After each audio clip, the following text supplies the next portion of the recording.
ya, full untuk membimbing anak-anak di kelas khusus. Nah, ini yang kemarin sempat ditanyakan oleh Darjat ya. Nah, gimana ya Us ya? Padahal kan kayaknya ini sudah apa ya, di mana-mana kok belum ada kayak gitu ya. Nah, ini sebenarnya ini dari konsep ya, konsep besar dari pendidikan inklusi itu sebenarnya ini adalah targetnya ya. Jadi dilaksanakan dalam 4 tahap ya. Nah, ini dalam 4 tahap. Yang pertama itu tahap sosialisasi di tahun 2017 dan 2018 dengan target penyamaan persepsi dan sosialisasi bahwa pendidikan inklusi ini akan dimasifkan di sekolah-sekolah negeri kayak gitu. Nah, kemudian tahap rintisan 2019 dengan target perubahan sikap satuan pendidikan dan masyarakat. Harapannya masyarakat ini tahu bahwa anak ABK itu bisa sekolah di sekolah yang ditunjuk gitu ya, sekolah negeri yang ditunjuk. Jadi sekolahnya bisa bareng dengan anak-anak yang reguler gitu. Kemudian ada tahap penguatan di tahun 2020 dengan target perluasan dan peningkatan mutu layanan. Nah, di sini harapannya di sekolah itu akan diberikan fasilitas ya, fasilitas yang bisa membantu anak-anak ABK gitu. Misal ada di situ ada siswa yang tunanetra gitu, maka dari pihak sekolah akan membuat anggaran gitu ya, dan akan apa ya, meningkatkan mutu layanannya gitu. Selanjutnya ini di tahap implementasi 2021 dengan target implementasi di tingkat kabupaten atau kota dan nasional. Jadi ini harusnya di tahun ini itu sudah terimplementasi di tingkat kabupaten atau kota dan nasional gitu. Nah, ini mungkin teman-teman bisa cari juga ya sekolah-sekolah inklusif di daerah masing-masing gitu ya. Jadi silakan teman-teman, ini tugas kita ya yang pertama hari ini yaitu mencari ya sekolah inklusi di daerah asal. Misal Alif di Sidoarjo, berarti silakan cari data-data sekolah inklusi yang ada di Kabupaten Sidoarjo gitu ya. Oke, silakan ditulis tugasnya yang pertama.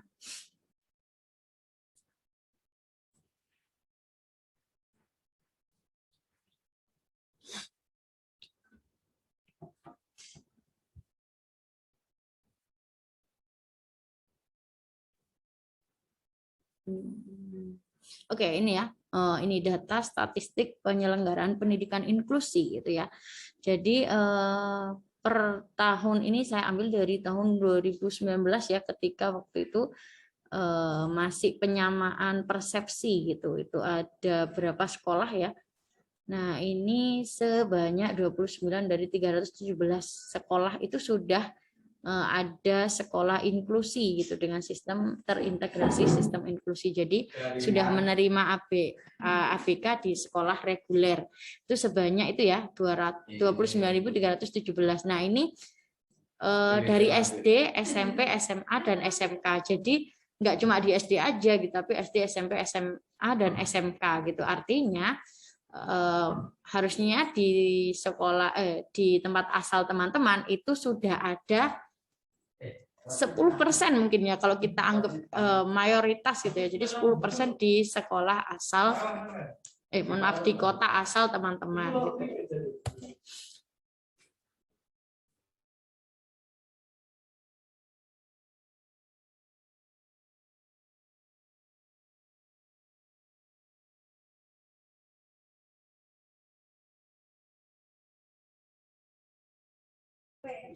Oke, selanjutnya ini ya, apa sih sebenarnya tantangan pendidikan inklusi ini? Kalau kita cari itu ada 3 kelompok gitu ya. Saya bisa minta tolong siapa ya ini ya, di sini ada siapa ini ya? Ada Busro. Oke, saya minta tolong Busro untuk membacakan ya tantangan apa saja sih sebagai supaya pendidikan inklusi ini bisa berjalan. Silakan Busro. Ya, Bu Ustazah. Tantangan pendidikan inklusi. Secara garis besar, tantangan itu biasa dikategorikan ke dalam 3 kelompok besar, yaitu 1. Tantangan bersifat budaya. Sikap belum bisa menerima dan menghargai perbedaan masih adanya diskriminasi terhadap individu yang berbeda dari orang kebanyakan, seperti karena disabilitas, budaya atau agama, atau karena alasan ekonomi. Kedua, tantangan bersifat kebijakan. Banyak kebijakan yang diambil tidak sesuai dengan kebutuhan nyata dalam pengembangan pendidikan inklusi di lapangan. Yang ketiga, tantangan bersifat praktis. Meski sudah diimplementasikan, akan tetapi dalam pelaksanaannya masih banyak kekeliruan. Hal ini disebabkan karena para praktisi maupun pemangku kebijakan di daerah masih belum memahami pendidikan inklusif secara utuh dan baik. Baik, terima kasih ya Busro gitu. Jadi teman-teman kalau kita lihat dari aspek pertama ya, tantangan bersifat budaya. Jadi kenapa sih kok sekolah mohon maaf, pemerintah itu membuat sekolah inklusif itu ada di sekolah negeri gitu ya. Yang pertama memang sekolah negeri ini sudah sampai ke beberapa kecamatan gitu ya, sudah ada di setiap kecamatan gitu. Kemudian kenapa di sekolah negeri? Karena sekolah negeri itu sekarang kan sudah gratis ya, sehingga bagi orang tua yang punya keterbatasan ekonomi itu masih bisa menyekolahkan anaknya yang dalam tanda kutip ABK itu di sekolah umum gitu. Nah, kemudian memang kalau kebijakan ini memang masih ini ya, banyak daerah yang belum merata terkait dengan penunjukan sekolah mana yang sekolah yang akan menjadi sekolah inklusif gitu. Kemudian ini juga tantangan bersifat praktis ya. Jadi kalau saya lihat gitu, memang kalau saya lihat dari Kota Surabaya sendiri gitu ya, itu GPK ya, jadi guru pendamping khusus itu memang ditunjuk dari kota, kemudian ditugaskan ya di sekolah-sekolah inklusif gitu. Nah, untuk sekolah-sekolah yang belum ada GPK itu memang gurunya sendiri yang memegang, sehingga dan itu pun masih sedikit ya webinar ataupun pelatihan untuk menangani anak ABK bagi guru gitulah. Kalau sekarang pun kita pun dapat materi ABK cuma dari perkuliahan, dan itu kan belum, kalau menurut saya ya belum ini ya, belum maksimal gitu ya. Kalau memang nanti teman-teman memegang atau mendapatkan siswa yang ABK, itu pun juga perlu penanganan, perlu belajar, perlu pelatihan seperti itu supaya mampu ya mengatasi berbagai permasalahan anak ABK dalam pembelajaran.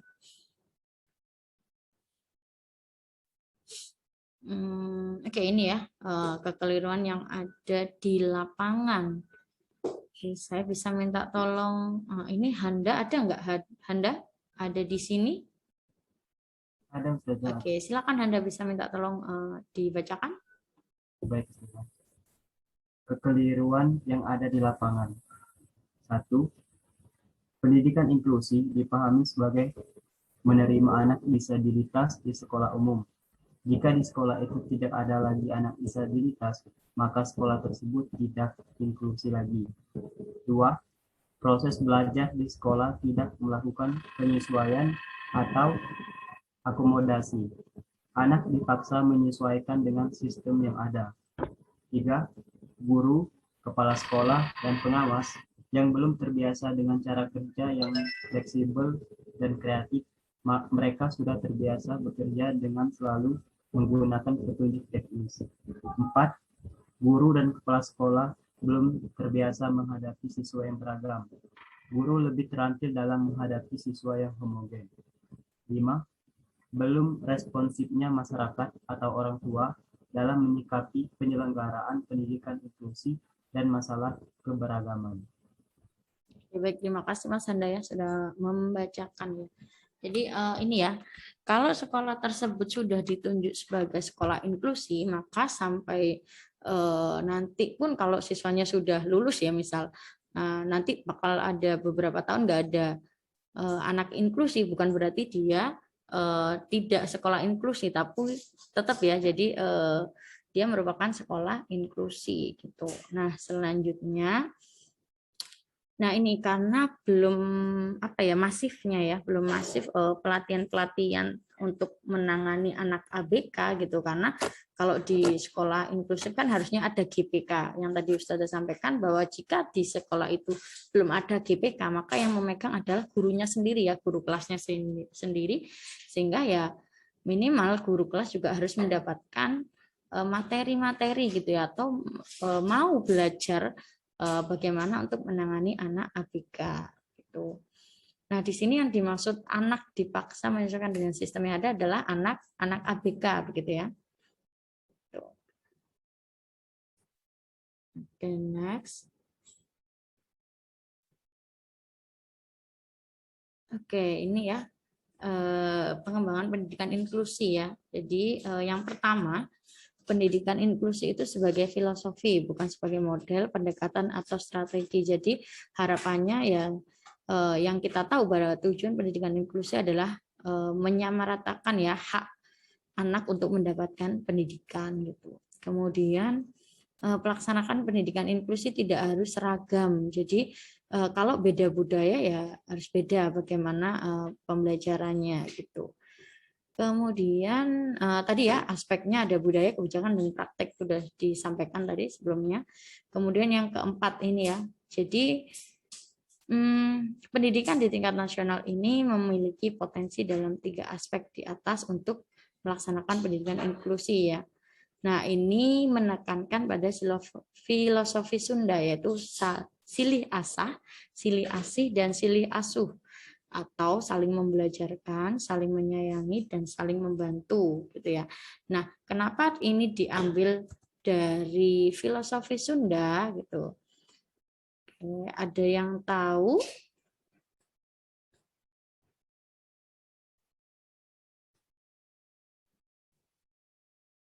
Oke, sebenarnya belum tahu. Oke, berarti nanti silakan teman-teman mencari ya. Oke, awal mula SLB di Indonesia. Silakan nanti teman-teman cari tahu ya. Jadi SLB pertama di Indonesia itu ada di mana, pada tahun berapa didirikan. Nah, tuh nanti semoga nanti ini bisa menambah pengetahuan teman-teman. Jadi hari ini tugasnya ada 2 ya. Yang pertama apa tadi? Mencari data-data sekolah inklusi di daerahnya masing-masing. Oke, benar. Yang kedua, mencari sekolah pertama ya, SLB pertama di Indonesia gitu ya. Jadi asal muasal sekolah SLB gitu. Oke, nanti bisa diketik ya di Word gitu, nanti bisa dikumpulkan ya di folder nanti. Ustazah siapkan di G Drive. Oke, sementara itu yang bisa Ustazah sampaikan ya sebagai kelanjutan dari materi sebelumnya gitu. Nah, hari ini harusnya siapa yang presentasi ini? Tunarungu saja. Yang presentasi tunarungu gitu. Saya saja. Oke, nah itu ya. Oke, sebelum kita ke materi tunarungu gitu. Nah, mungkin teman-teman ada yang mau ditanyakan terkait dengan pelaksanaan pendidikan inklusi di Indonesia.